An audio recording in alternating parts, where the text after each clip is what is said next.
Have you ever stood in your kitchen holding two eggs in one hand and a stick of butter in the other and just hesitated? You think about your last cholesterol test. You think about what your doctor said, and you put the eggs back in the carton and you reach for the egg whites instead, or maybe just a bowl of dry oatmeal because somewhere along the way, you got convinced that eggs and butter are the enemy, that they're quietly clogging up your arteries every single morning. I want to stop you right there because what I'm about to share with you today might be one of the most freeing things you hear all year. Eggs and butter, real quality eggs and real quality butter may actually be helping your cholesterol profile, not hurting it. And I'm going to walk you through exactly why using real science, not internet rumors. Now, before we go further, I do need to say this clearly. If you have a condition called familial hypercholesterolemia, a genetic issue, this conversation isn't for you, and you should work closely with your doctor. Same thing if you're what's called a hyperresponder, meaning your body reacts strongly to dietary cholesterol. But for the rest of us, and that's the vast majority of people over 50, I think this information applies, and I think it's going to change the way you look at breakfast. Here's why this matters so much once you hit your 50s. Your body is going through real changes. Your hormone production is shifting. Your cell membranes need rebuilding. Your brain, which is mostly made of fat and cholesterol, needs raw material to keep functioning sharp. And most people in this stage of life have been taught to fear the exact nutrients our body's asking for. That's the problem hiding in plain sight. We've spent decades being told to strip fat and cholesterol out of our diet right when our bodies need it the most. So let's fix that misunderstanding together, starting with the egg. Let's talk about the egg yolk first. The egg yolk is loaded with two powerful compounds that most people have never even heard of. The first one is called choline. The second is lecithin. Both of these compounds do something remarkable. They help your body mobilize cholesterol out of your system. So here's the number everyone focuses on. One egg contains roughly 186 milligrams of cholesterol. Sounds like a lot, right? But here's what almost nobody tells you. Your own liver makes cholesterol every single day, and it doesn't make a small amount. It makes around 3,000 milligrams a day. Compare that to the 186 milligrams sitting in that egg yolk. It's a drop in the ocean. And inside that same yolk, nature packed in the very tools, choline and lecithin, that help mobilize cholesterol through your body. It's almost like the egg came with its own instruction manual. So why does the egg still have such a bad reputation? Because for years, people assumed that dietary cholesterol, the cholesterol you eat directly, raises your blood cholesterol. But that link has never been solidly proven. In fact, research has consistently shown that dietary cholesterol intake is not associated with a meaningful rise in blood cholesterol for most people. And there is no solid study showing that eating eggs negatively impacts your cardiovascular system. That alone should make you pause the next time you push the eggs away. Now, here's a study that I think is genuinely fascinating. Researchers looked specifically at two plant compounds found in egg yolks, lutein and zeaxanthin. These aren't just good for your eyes, which is what most people know them for. In this particular study, they looked at people following a lower carbohydrate way of eating, and they found something remarkable. The eggs actually improved their cholesterol profile. Specifically, participants showed lower oxidized cholesterol readings, and they showed a shift toward the large, buoyant type of LDL particle instead of the small, dense type. That distinction matters more than most people realize. Small, dense LDL particles are the ones associated with artery damage. Large, buoyant LDL particles are far less concerning. So in this study, eating eggs while eating lower carb actually pushed people toward the safer type of LDL. That's the opposite of what most of us were taught to expect. And here's something else worth sitting with for a second. Those same two nutrients, lutein and zeaxanthin, are absorbed by your body more efficiently when they come from eggs than when they come straight from plants. Which makes you wonder what else we're missing when animal foods get thrown out simply because they contain cholesterol. There's one more piece to the egg story, and it's about vitamin K2. Egg yolks contain vitamin K2, and this nutrient plays a very specific protective role for your heart. It helps direct calcium away from your arteries and into your bones, where it belongs. So instead of calcium building up along your artery walls, contributing to hardening and blockages, vitamin K2 escorts it to your skeleton, where it strengthens your bones instead.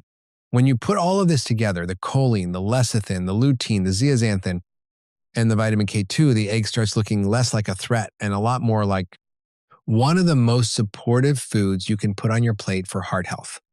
Now let's talk about butter, not the typical grocery store butter from grain-fed cows.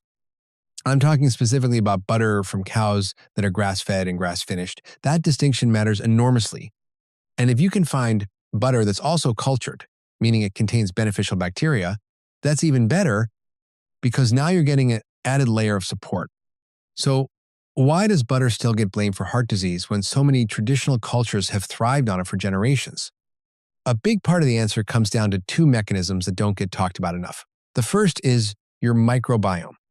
Your gut bacteria produce something called secondary bile acids, and your liver produces primary bile acids as well. These bile salts are directly involved in how your body regulates and mobilizes cholesterol. When you consume foods rich in beneficial microbes, like cultured butter, you're supporting that same bile salt pathway that helps manage cholesterol naturally. The second mechanism is vitamin K2 again. Grass-fed butter is one of the richest natural sources of vitamin K2 available, and just like in eggs, it helps steer calcium into your bones instead of into your arteries, protecting the very structure of your blood vessels over time. There are a few smaller supporting players too. Grass-fed butter carries beta-carotene, which is actually what gives quality butter that deep yellow color instead of pale white, and it also contains a compound called CLA, which has been linked to lower inflammation. But the two mechanisms that matter most for your cardiovascular risk are the microbiome and bile salt connection, and the vitamin K2 and calcium connection. Those are the ones I want you to remember. Now, here's something that matters, especially for anyone going through menopause. Cholesterol is the raw material your body uses to build hormones. Not just estrogen and progesterone, but cortisol as well, the hormone that helps you handle stress. If you're going through menopause and you're also following a very low-fat diet, you may be unknowingly starving your body of the very building blocks it needs to keep your hormones balanced. So many women fight fatigue, mood swings, and stress sensitivity during this stage of life. And part of the answer might be sitting right there in a pat of good butter. Let's step back for a second, because I want this to really land. Cholesterol is needed to build your hormones. Cholesterol is needed to make vitamin D. Cholesterol is a core building block of every cell membrane in your body. Cholesterol supports your brain function. Cholesterol strengthens your immune system, and cholesterol is required to make bile salts, which help you digest fat and regulate cholesterol itself. This is exactly why your liver works so hard to produce roughly 3,000 milligrams of it every single day. Your body isn't making a mistake. It's meeting a need. Now let's get practical, because knowing this information doesn't help you unless you know how to actually use it.